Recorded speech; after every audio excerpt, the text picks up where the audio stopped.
Record. Bismillah, assalamualaikum warahmatullahi wabarakatuh. Alhamdulillahillazi arsala rasulahu bil huda wa dinil haq lidhhirahu ala dini kullih wa kafa billahi syahida. Asyhadu an la ilaha illallah wa asyhadu anna Muhammadan abduhu wa rasuluh. La nabiyya wa la rasulahu ba'da. Alhamdulillah, segala puji hamdulillah subhanahu wa ta'ala. Pada kesempatan kali ini kita akan membahas tentang uh, mata kuliah Islamic Worldview, pembahasan tentang otoritas agama. Oke teman-teman sekalian, bisa uh, teman-teman lihat di slide PowerPoint yang telah saya buat.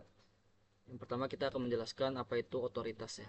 Otoritas ini adalah kewenangan atau hak yang dimiliki seseorang atau lembaga untuk memimpin, mengatur, atau membuat keputusan dalam suatu bidang. Dalam konteks keagamaan ya, karena kita akan membahas otoritas keagamaan. Nah, otoritas berarti kemampuan yang sah secara ilmu dan diakui oleh masyarakat atau lembaga agama untuk menyampaikan ajaran, memberi fatwa, atau membimbing umat. Tanpa otoritas, penyampaian agama bisa jadi menyesatkan. Oke, baik.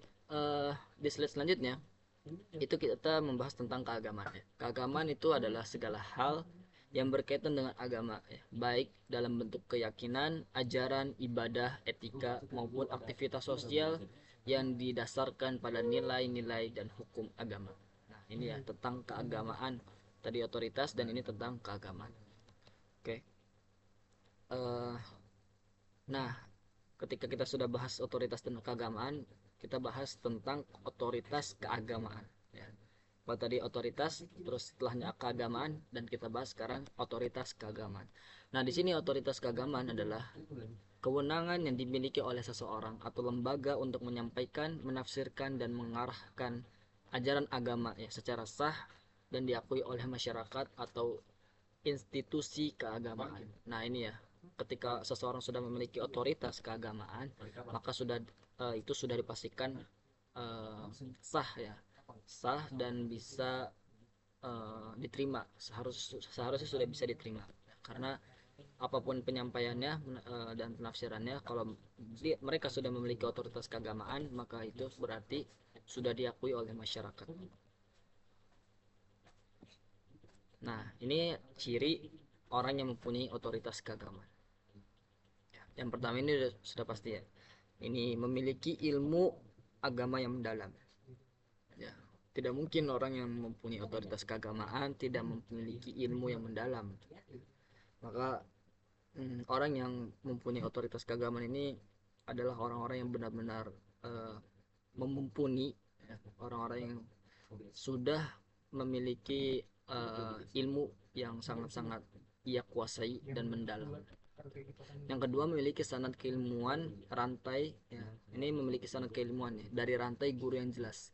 Jadi banyak orang-orang yang mengaku mempunyai otoritas atau sudah memiliki otoritas tapi uh, abal-abal ya, tidak memiliki otoritas sesungguhnya. Dia uh, keilmuannya ini tidak dari rantai guru yang jelas ya, banyak dari guru-guru sesat atau terputus sanatnya ya, banyak sekali seperti itu. Jadi nanti kita akan bahas ya orang-orang yang seperti itu. Yang ketiga, diakui oleh masyarakat atau lembaga resmi ya, seperti ulama, kiai, ustadz, atau lembaga fatwa. Nah, ini ciri-ciri orang yang mempunyai otoritas keagamaan seperti ini. Oke, teman-teman sekalian, uh, kita sekarang kita tanya ya, apa penting otoritas keagamaan? Ya, pentingnya otoritas keagamaan ini sangat penting ya, karena ini agar ajaran agama yang disampaikan dengan benar, tidak menyimpang dan tidak menyesatkan umat. Makanya sangat-sangat penting orang memiliki otoritas dalam keagamaan. Ya. Seberapa penting otoritas dalam keagamaannya? Banyak orang yang tidak memiliki otoritas agama sehingga membuat penyalahgunaan terhadap apa yang mereka miliki ya, seperti seorang buruh. Nah, ini ada seorang buruh yang menyamar dari dokter gadungan ya. Ini seorang buruh, dia menyamar jadi dokter gadungan yang menyebabkan kerugian bagi orang lain, atau bahkan seseorang ya yang tidak pernah belajar agama Islam lalu secara tiba-tiba menulis buku tentang Islam sesuai dengan logika dan nafsunya ya. Ini sangat-sangat menyesatkan umat nantinya. Maka otoritas dan agama sangatlah penting bagi kita semua agar tidak menjadikan kepentingan pribadi sebagai tujuan utama sehingga tidak merugikan orang lain. Oke, ini sangat-sangat penting ya orang-orang yang memiliki otoritas agama. Karena tervalidasinya seseorang itu eh, dari situ ya, dari yang tiga syarat atau tiga ciri yang tadi kita bahas. Memiliki ilmu yang mendalam, sanad yang jelas ya, dan pastinya diakui oleh ulama atau kiai atau ustaz. Oke, ini ada tokoh seseorang yang memiliki seseorang yang tidak memiliki otoritas keagamaan ya. Di sini ada beliau bernama Muhammad Sahror dari Suriah ya. Beliau ini adalah tokoh yang melakukan malpraktik ya, menyesatkan umat.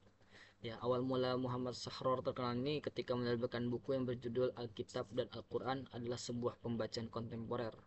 Sehingga dari kitab atau dari buku yang dia buat ini banyak sejumlah pakar keislaman ya agak angkat pena untuk mengkritik tulisannya.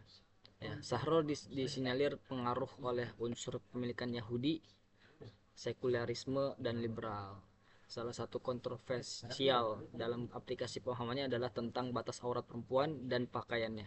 Sahror berasumsi bahwa syariat Islam ini memiliki batasan-batasan ya. Jadi apa namanya? Inilah orang yang sesat ya. Karena berdasarkan logika dan nafsunya saja dia menuliskan buku lalu menerbitkan. Itu sangat-sangat tidak seharusnya tidak dia lakukan gitu, tapi karena nafsu dan logikanya yang sudah sesat, pemikiran yang sudah tercemar, jadi seperti itu.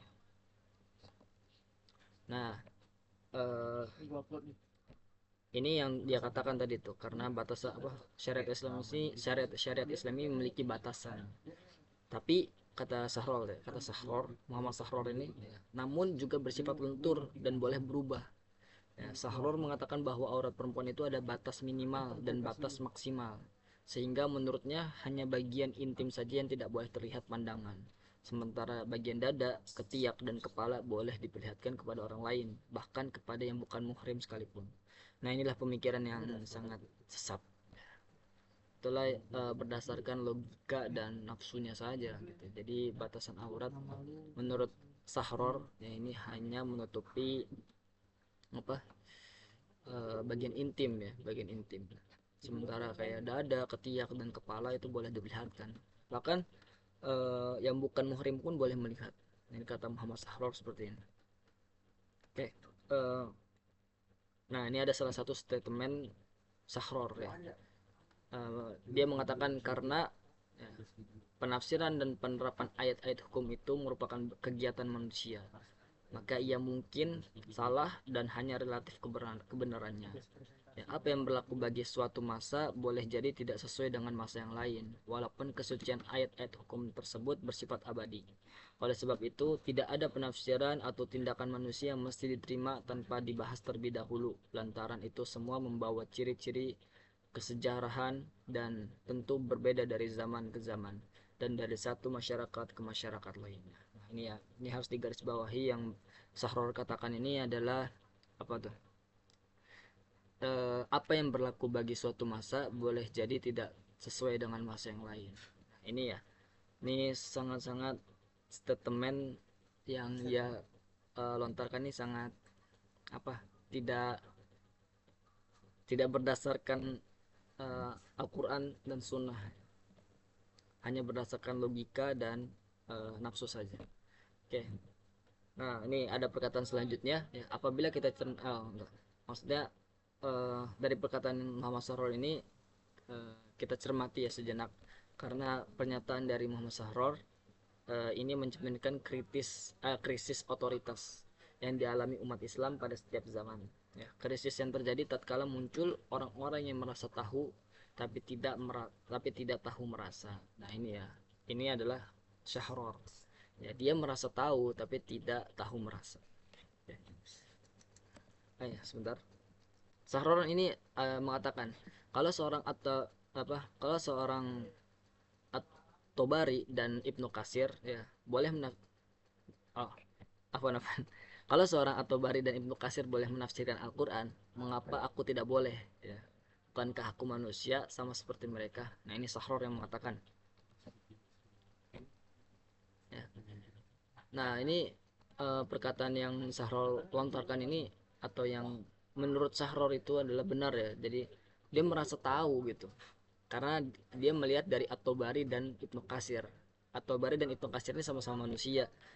Terus menurut dia, ya, dia juga sebagai manusia, jadi sama-sama manusia, kenapa tidak boleh menafsirkan Al-Quran? Nah ini kata Sahror. Nah ini dalil yang biasa dipakai orang-orang seperti Sahror. Banyak ulama-ulama gadungan seperti Sahror. Sebenarnya bukan ulama ya, tidak pantas disebut ulama. Nah ini mereka mengutip dari perkataan Abu Hanifah. Maja'a anillahi ta'ala fa'ala ra'si wal ainain, ya, wa maja'a an Rasulillah sallallahu alaihi wasallam fasam'an wa ta'atan, wa maja'a anis sahabati radhiyallahu anhum nukhbiruhu min aqwalihim walam nakhruj anhum, wa ma jaa anit tabi'in fahum rijalun wa nahwu rijalun. Di sini artinya apa yang datang dari Allah kami junjung tinggi, apa yang datang dari Rasulullah kami mendengar, terima dan patuhi, ya, kami ikuti. Apa yang datang dari para sahabat kami seleksi dan tidak kami langgar, dan apa yang datang dari para tabiin maka tidak begitu saja kami terima, karena mereka dan kami sama-sama tokoh. Nah maksudnya apa? Ini Muhammad Sahror ini mengambil kutipan dari Abu Hanifah, ya. Di sini dia garis bawahi apa namanya, di sini ada perkataan dan apa yang datang dari para tabiin maka tidak begitu saja kami terima, ya, karena mereka dan kami sama-sama tokoh. Nah ini perkataan Abu Hanifah tapi dipegang oleh ulama-ulama gadungan seperti Sahror, ya, karena mereka menganggap dia itu sama juga seperti manusia, sama juga seperti dirinya, sama-sama manusia. Makanya dia tidak apa namanya tidak terima dan tidak diterima begitu saja menurut Sahror. Nah ini perkataan Abu Hanifah. Kenapa Abu Hanifah ini mengatakan seperti ini? Karena Abu Hanifah itu bagian dari para sama-sama tokoh, ya, sama-sama tokoh pada zaman itu. Makanya Abu Hanifah tidak mengambil dan tidak terima begitu saja perkataan atau hadis-hadis yang disampaikan oleh para tabi'in. Jadi seperti itu. Nah Sahror ini tidak selayaknya menyampaikan atau menggunakan dalil yang ada dari perkataan Abu Hanifah ini. Jadi seperti itu teman-teman. Maka inilah otoritas keagamaan yang tidak dimiliki Sahror. Oke, pada kesimpulannya, ya, otoritas keagamaan sangatlah penting untuk seseorang yang ingin mengeluarkan statement ilmu yang dimiliki didasari keimanan yang kuat, ya, keilmuan yang mendalam dan bersanad kepada guru yang memiliki akidah yang lurus, sehingga para masyarakat umum tidak dibodohi dengan logika yang cacat. Maka otoritas keagamaan tidak dipisahkan dari seseorang yang intelektual sehingga tidak ada lagi kata merasa tahu dan tidak tahu merasa. Ini pada kesimpulannya seperti ini teman-teman. Oke, inilah ya, yang bisa saya sampaikan tentang otoritas keagamaan yang ada pada pembahasan dari mata kuliah ilmu apa mata kuliah Islamic Worldview. Dan ini yang bisa saya sampaikan. Mungkin kurang lebihnya mohon maaf. Hakuni rabbik fala takunanna minal mumtarin.